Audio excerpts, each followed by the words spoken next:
Here's a word I came across recently, interoception.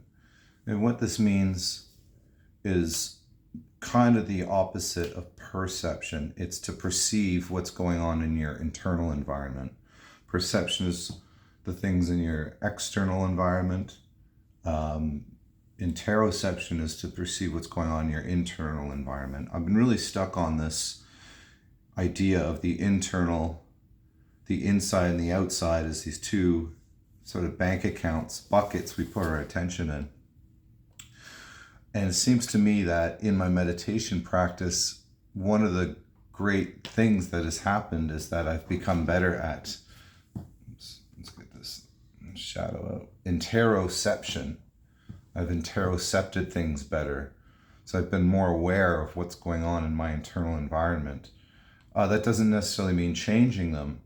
It takes a while to observe something to really change it. So a lot of triggers and, nervous system responses that I might not want, they're still mostly there, but I'm able to see them more. I'm able to see when something is pushing me or pulling me one way or the other. And that seeing can sometimes release its grip. But we need to be able to observe it before we can kind of inquire about it and see what's going on.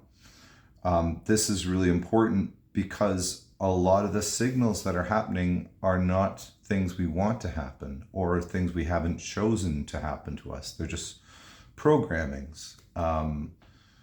Nervous system, as I said, peers, your family, your environment, your culture, these have environmental effects on us. These are the things that come into us and mold us and shape us. Not all the time bad, not all the time good, but there comes a time when you get to a certain point when you want to see what these things are a little better, because there's some things that you might want to change, and that's absolutely a human right. It's within our lot, I think, is continually developing organisms, and it's a beautiful thing. But I don't know how you can do it without interoception.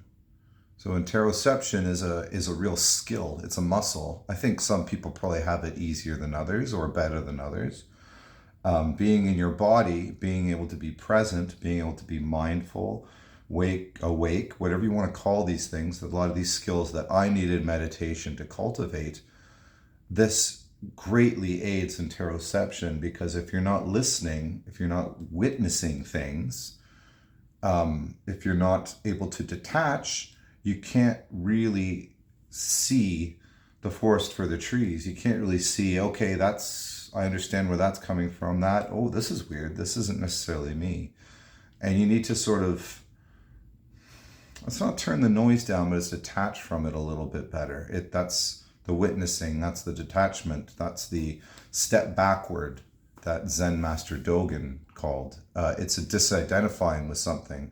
It's realizing that something, even though it's going on in your internal environment, might not be you. That's a really weird thing I've learned in meditation.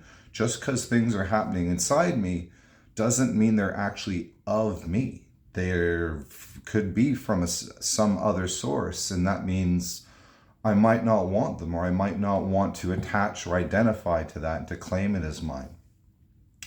Interesting stuff. Interesting word, interoception, and it's happening all the time. It's just something that I realize that I've been getting better at, and I'm thankful for in my practice.